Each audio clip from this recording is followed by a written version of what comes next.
Hey, good day to you. This is Todd. I am a regular dude walking in the Word.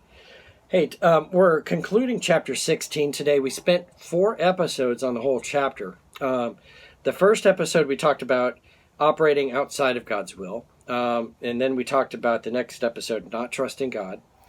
The third episode, which was yesterday, we talked about helping God out of a pickle, which doesn't turn out well. It turns out disastrous.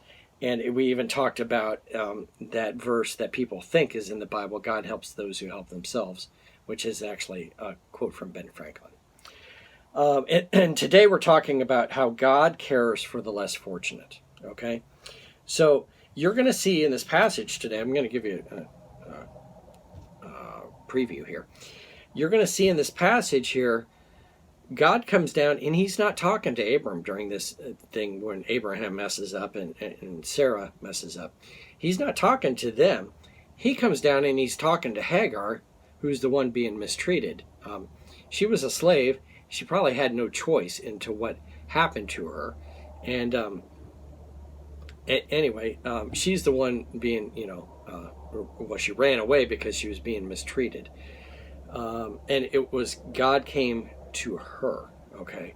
He came to visit her. He didn't come to Abram, who's the father of faith, or to Sarah.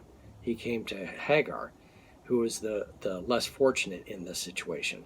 So the whole point of this whole thing today is God cares for those of the less fortunate, okay? He cares for everybody, but he also cares for the less fortunate. I don't have to have a lot of wealth, a lot of stuff in order for God to care about me. God cares about everybody, including the less fortunate. So, let's read here. Now Sarah, Abram's wife, had borne him no children, but she had an Egyptian slave named Hagar. So she said to Abram, "The Lord has kept me from having children. Go sleep with my slave. Perhaps I can build a family through her." Abram agreed to what Sarah said. So after Abram had been living in Canaan 10 years, Sarah, his wife, took her Egyptian slave Hagar and gave her to her husband to be his wife. He slept with Hagar and she conceived. When she knew she was pregnant, she began to despise her mistress. Then Sarai said to Abram, "You are responsible for the wrong I am suffering. I put my slave in your arms, and now that she knows she is pregnant, she despises me. May the Lord judge between you and me." Abram said, "Your slave is in your hands. Do with her whatever you think is best." Then Sarai mistreated her, and she fled from her. Hagar fled from her. The angel of the Lord, and I don't know if this is an actual angel or if it's a theophany, which is Jesus. We don't know for sure. Okay. But the angel of the Lord found Hagar near a spring in the desert, and it was a spring that is beside the road of Shur. And he said, "Hagar, slave of Sarai, where have you come from and where are you going?" Okay. And again, we've talked about this. It wasn't because the angel was like, "Oh, I wonder where she's going." No, it was part of the conversation to get her talking about what's happening here. "I'm running away from my mistress Sarai," she answered. Then the angel of the Lord told her, "Go back to your mistress and submit to her." The angel added, "I will increase your descendants so much that they will be too numerous to count." Sorry. The angel of the Lord also said to her, "You are now pregnant, and you will give birth to a son. You shall name him Ishmael, for the Lord has heard your misery. He will be a wild donkey of a man, and his hand will be against everyone, and everyone's hand against him. And he will live in hostility toward all his brothers." Which, this is very true today.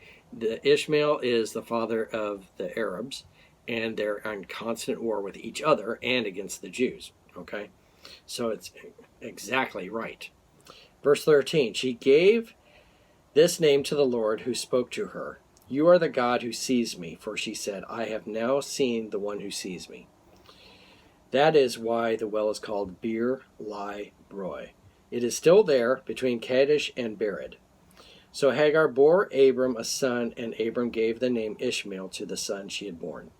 Abram was 86 years old when Hagar bore him Ishmael.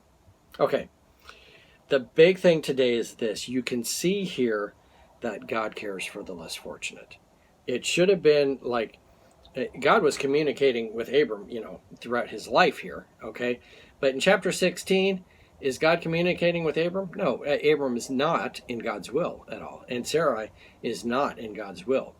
And this Hagar is really being mistreated. She's, being asked to bear Abram a son, and then when she does bear a son, she's despised and being mistreated, and she runs away because she's being so mistreated.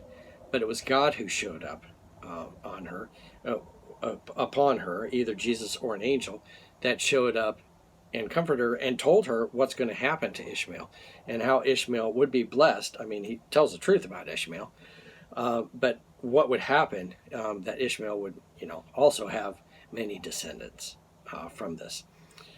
So the thing was that God cares for the less fortunate. So we don't have to be, the wealthy or all knowing about the Bible and everything else. God cares about everyone, including those that are less fortunate than the others. Okay? So remember that today, and we conclude chapter 16 with that lesson. All right? Thanks for watching. I'm just a regular dude walking in the Word, and I look forward to seeing you tomorrow as we're starting chapter 17 of Genesis. Lord's blessing. I'll see you then.